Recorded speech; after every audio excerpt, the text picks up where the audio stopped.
vous êtes co-directeur d'une association qui s'appelle SynLab, qui a pour vocation de travailler sur l'empowerment des enseignants, et vous êtes avec Ritech 9 sur une problématique qui veut lier la collaboration entre enseignants et son impact sur le climat scolaire.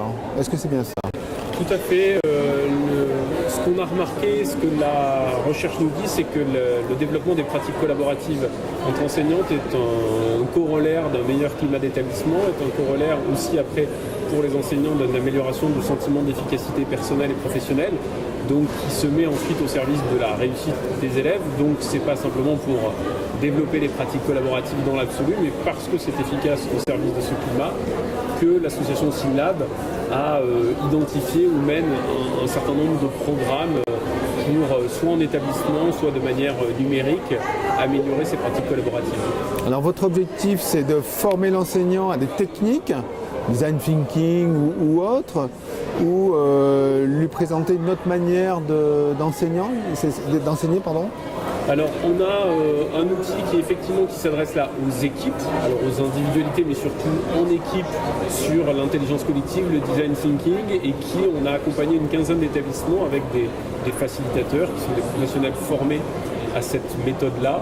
Et c'est une formation action, c'est pas une formation dans la théorie à la méthode, mais c'est comment faire vivre à une équipe pédagogique cette intelligence collective à travers la résolution d'un problème qui se pose à cette équipe.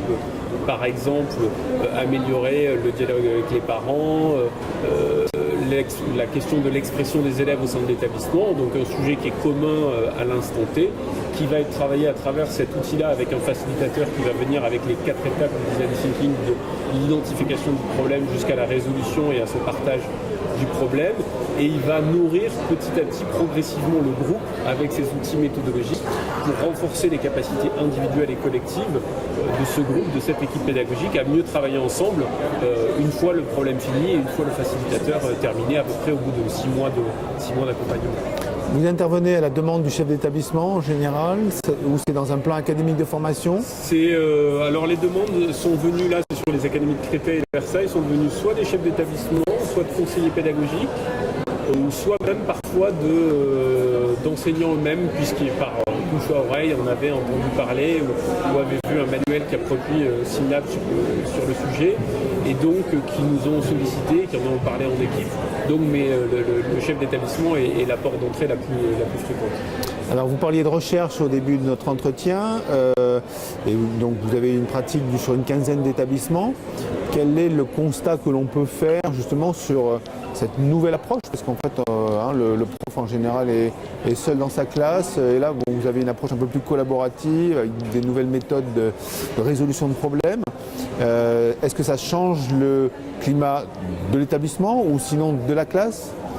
Alors, ça change en tout cas, on n'est pas allé jusqu'au climat de la classe en termes d'analyse de l'impact, mais le climat de l'établissement est sensiblement changé et assez rapidement changé. Une fois qu'on commence à vouloir mieux travailler ensemble, ça va dénouer d'autres problèmes entre plusieurs enseignants. Ça va développer aussi des pratiques collaboratives bilatérales, des pratiques d'observation, par exemple, qui sont très peu présentes dans la culture professionnelle en France, vont se développer parce que plus on travaille, enfin c'est un cercle vertueux de travail collaboratif et qui part vraiment de la méthode, parce que le problème, ce qu'on voit souvent, nous ce qu'on identifie souvent, c'est parfois il y a de la volonté, mais il y a un manque de méthode. Comment optimiser, comment bien travailler ensemble, comment optimiser du temps de réunion.